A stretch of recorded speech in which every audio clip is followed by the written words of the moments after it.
सरकार कही थी कि काला धन लाऊंगा कह के भारत का कोष भी साफ किया, श्रमिकों को भूखे मार रहा, धनिकों का कर्ज भी माफ किया, धनिकों का कर्ज भी माफ किया। लाखों का सूट पहन के भी खुद को फकीर है कहता। हमारे साथ विशाल और सपना जी हैं, विशाल गाजीपुरी और सपना बौद्ध। आप विशाल, सबसे पहली बात तो ये कि पूर्वी उत्तर प्रदेश से आपका रिश्ता है, यहीं के रहने वाले हैं आप, नाम में लगा के रखा है विशाल गाजीपुरी। तो विशाल जी, यहाँ की जनता के मन में क्या चल रहा है? सबसे पहले बहुजन टीवी देखने वाले सभी साथियों को धन्यवाद, नमो बुद्धाय, जय भीम मैडम आपको भी और कैमरामैन सर को भी। बहुत हो गया गुंडागर्दी, बहुत हो गया दुराचार, अब ना चलने देंगे हम कानून विरोधियों की सरकार।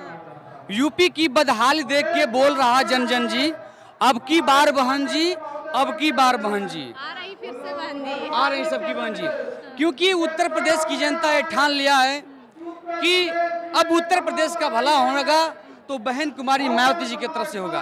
क्योंकि बहन जी जब जब सत्ता में आती हैं तो जिस प्रकार से आप देख रही हैं कि उत्तर प्रदेश की धरती पर कितना गुंडागर्दी हो रहा है और हमारी बहन बेटियां सुरक्षित नहीं हैं, तो सबकी आस लगी है। बहन जी एक महिला की आंसू को समझ पाती है, उसके दर्द को समझ पाती है। उत्तर प्रदेश की जनता ने ठान लिया है कि इस बार किसी का सरकार बनेगा तो बहन जी का सरकार बनेगा। और विशाल गाजीपुरी सपना बौद्ध भी, मैडम जी आप तो हमेशा मुझे कवर किए हैं और हमेशा मैं कोशिश करता हूं कि जब तक ये विशाल गाजीपुरी सपना बौद्ध की सांसें रहेगी तब तक बहन जी की आवाज़ को, बहन जी के किए हुए कार्य को, बहन जी को उत्तर प्रदेश में 5वीं बार मुख्यमंत्री बनाने के लिए और आने वाला समय में उनको प्रधानमंत्री बनाने के लिए हम लोग मरते दम तक काम करेंगे। इसके लिए भले हमको भूखा रहना पड़ेगा, इसके लिए भले मुझे झोपड़ी में रहना पड़ेगा, लेकिन क्रांति करना नहीं छोड़ेंगे हम लोग। इस बार बहन जी की सरकार बना करके हम लोग कल करेंगे। पहली बात तो आपको झोपड़ी में रहने की क्या जरूरत है, आपके पीछे फैन है, इनके दिलों में रहते हैं आप। इसीलिए तो मुझे किसी चीज़ कमी नहीं है, क्योंकि रहने के लिए मुझे अपने समाज घर खाना मिल जाता है, खाने के लिए रहने के लिए घर मिल जाता है, इसीलिए मुझे किसी चीज़ कमी नहीं है। बस पूरा मरते दम तक विशाल गाजीपुरी सपना बौद्ध अपने समाज को जगाने के लिए, अपने महापुरुषों के संघर्ष जीवन को आगे बढ़ाने के लिए, अब बहन जी की सरकार बनाने के लिए, हम लोग सत्ता में आने के लिए मरते दम तक काम करेंगे। क्योंकि बाबा साहब का एक सपना था कि पूरे भारत को बौद्ध में करना और समता मूलक जाति विहीन समाज का निर्माण करना और इस देश का शासक बनना। तो हम लोग शासक बन के दिखाएंगे और हम लोग पूरे भारत देश को बौद्ध में करेंगे। अच्छा, एक बात बनारस के बारे में खास तौर से कही जाती है कि लोगों का लहजा कुछ भी हो, लोगों का अंदाज कुछ भी हो, यहाँ सब ठेठ हो जाते हैं। बिल्कुल हो जाते हैं, सब ठेठ हो जाते हैं। हाँ बिल्कुल। तो यहाँ ठेठ भाषा में बात करने का अलग ही अंदाज है और मैं चाहती हूँ कि आप ठेठ भाषा में अपनी मैंने हमारे दर्शक सबन के कुछ सुनाई। अच्छा, बहुत ही अच्छी लाइन है कि चूंकि भोजपुरी का कोई गाना सुना दीजिए, भोजपुरी में। अच्छा,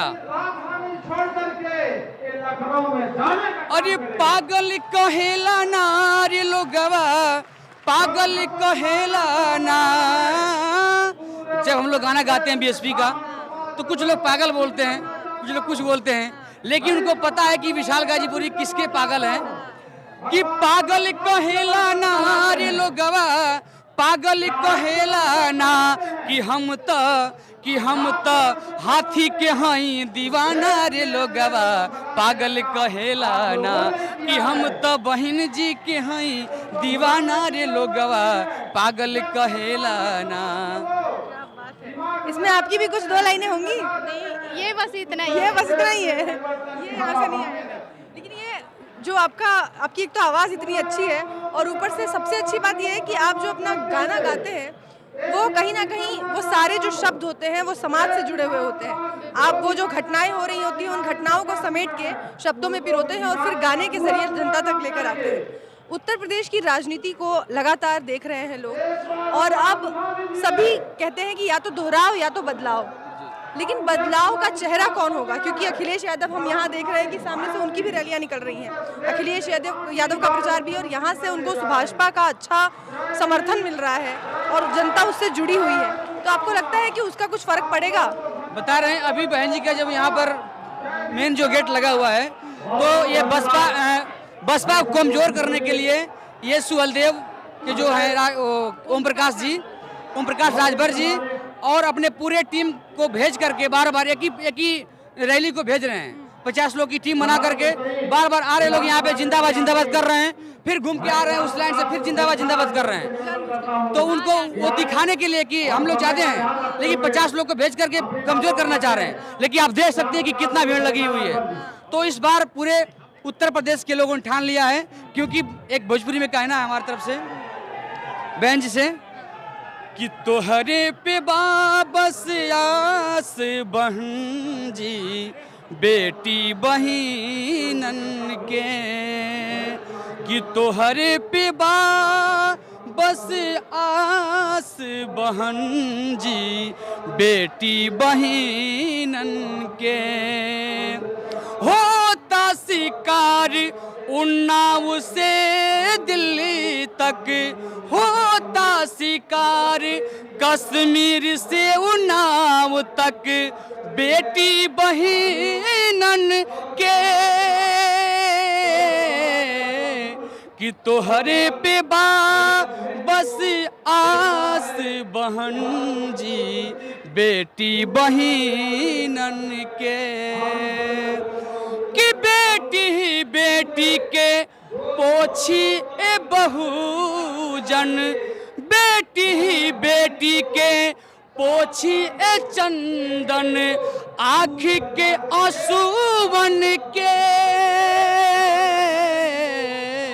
कि तोहरे पे बस आस बहन जी बेटी बहिनन के, कि तोहरे पे बस आस बहन जी बेटी बहिनन के। बहुत खूब, बहुत सुंदर। और सपना, क्योंकि मैं अक्सर देखती हूँ कि बाकी की जो चुनावी रैलियाँ होती हैं वहाँ महिलाएं आती तो है लेकिन बात नहीं करती, ज़्यादा बोलती नहीं, और पहली बात ज़्यादा आती भी नहीं। लेकिन जब बसपा की रैलियों में हम आते हैं तो यहाँ महिलाएं नाचती भी है, बोलती भी है, नचाती भी है, और नारे तो मतलब पुरुषों से ज़्यादा तेज लगाती हैं।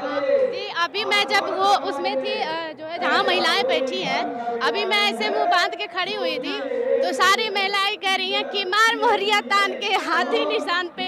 सारी महिलाएं नाच नाच के यही नारे लगा रही हैं। तो कहीं ना कहीं महिलाएं दुखी हैं इस योगी सरकार से, इसलिए महिलाएं भी चाहती हैं कि हमारी बहन जी फिर से 5वीं बार आपका वेलकम है यूपी में, आप फिर से आए। जिस तरह हमारी बहन बेटियों के साथ खिलवाड़ किया जाता है, चाहे किसी भी क्षेत्र में हो, लड़कियों को अधिकार नहीं मिल रहा है इस समय। हमें खैर संविधान में अधिकार है, बाबा साहब ने प्राथमिकता दी है महिलाओं को, लेकिन हमें वो चीज़ नहीं मिल रहा है। तो इस बार इस रैली में आने से यही पता चल रहा है कि ये महिलाएं पूरा जोश जुनून से आई हैं कि नहीं, इस बार बहन जी की सरकार जरूर आएगी। अभी इस टोली जो आई है इसके लिए मैं गाना चाहती हूँ कि चल दीवाने चलता चल, चलता चल तू चलता चल, चल दीवाने चलता चल, चलता चल तू चलता चल, नागवंश का नायक है तू, अरे द्रविड़ों का सरदार है, मोर वंश का है जुनून तो, भारत का रखवार है, तेरी भुजा में बसा हुआ है, तेरी भुजा में बसा हुआ है चंद्रगुप्त का बाहुबल। चल दीवाने चलता चल, चलता चल तू चलता चल, दुनिया के अन्याय से भीम दीवाने लड़ता चल। और लास्ट में कहना है आप लोगों से, जय भीम। अरे अपनाएंगे हम सब बहुजन बीएसपी के एजेंडा हो, जय भीम। अपनाएंगे हम सब बहुजन अरे बीएसपी के एजेंडा हो, लहराएंगे नील गगन में हाथी छाप के झंडा, जय भीम। अरे लहराएंगे नील गगन में हाथी छाप का झंडा हो, अपनाएंगे हम सब बहुजन बीएसपी के एजेंडा हो, अपनाएंगे हम सब बहुजन बीएसपी के एजेंडा हो, लहराएंगे नील गगन में हाथी छाप के झंडा हो, जय भीम। एक बार अपना सबसे चर्चित गाना सुनाइए, जरा लोगों में भी जोश आ जाए। एक बार उधर 2 लाइनें उसकी भी। कौन से गाना? आपका सबसे ज्यादा चर्चित भी और सबसे ज्यादा विवादित भी। अरे आप ही बताइए, मुझे तो सारे गाने में चर्चित। यहाँ से आप जो आए थे, देश विक्रेता अपना आपका देश गाना, विक्रेता आई है। हाँ। देखिए डिमांड भी आ रही है। अच्छा देखिए। आया देश विक्रेता। हमारे बहुजन समाज पार्टी के सभी विशाल जी इतने बड़े गायक हैं, गाने इतने गाते हैं, भूल जाते हैं। बहुत सारे गाने हैं। आइए, जिन्होंने गाने इस बीजेपी सरकार के नाक में दम कर दिया था, कहना है। आप लोग ध्यान दीजिएगा कि जब भारत अपना बिखरा था तब चंद्रगुप्त ने अखंड किया, फिर अपनी कलम के दम पे उसे भीमराव ने बुलंद किया। जब भारत अपना बिखरा था तब चंद्रगुप्त ने अखंड किया, फिर अपनी कलम के दम पे उसे भीमराव ने बुलंद किया। अब उस देश के कुर्सी पे अब तो ऐसा ठग है बैठा, उस देश के कुर्सी पे अब तो ऐसा ठग है बैठा, जो देश को ऐसे बेच रहा कि नाम पड़ा विक्रेता। ओ चाय बेचते बेचते अब बन गया देश विक्रेता। आया देश विक्रेता, देखो आया देश विक्रेता, आया देश विक्रेता, देखो आया देश। काला धन। और कहे थे कि सरकार कही थी कि काला धन लाऊंगा कह के भारत का कोष भी साफ किया, श्रमिकों को भूखे मार रहा, धनिकों का कर्ज भी माफ किया, धनिकों का कर्ज भी माफ किया। ओहो काला धन लाऊंगा कह के भारत का कोष भी साफ किया, श्रमिकों को भूखे मार रहा, धनिकों का कर्ज भी माफ किया। लाखों का सूट पहन के भी खुद को फकीर है कहता, लाखों का सूट पहन के भी खुद को फकीर है कहता, जो देश को ऐसे बेच रहा कि नाम पड़ा विक्रेता। ओ चाय बेचते बेचते अब बन गया देश विक्रेता। आया देश विक्रेता, देखो आया देश विक्रेता, आया देश विक्रेता, देखो आया देश विक्रेता। जय भीम, जय भीम। मिशन से जुड़े हुए ये जो गायक हैं, जो अपनी आवाज़ से लगातार जनता को जगाने की कोशिश कर रहे हैं, बहुत शुक्रिया आप दोनों का। और इसी तरह एक दूसरे को शब्दों के साथ, जैसे मुझे एक चीज़ बड़ी अच्छी लगती है, जब सपना कहीं अटकती है तो विशाल उसे बड़ी अच्छी सी बड़े प्यार से थाम लेता है, और ये इनकी जोड़ी बहुत ही खूबसूरत है और दोनों की आवाज़ भी उतनी ही खूबसूरत है। बहुत शुक्रिया आप दोनों का।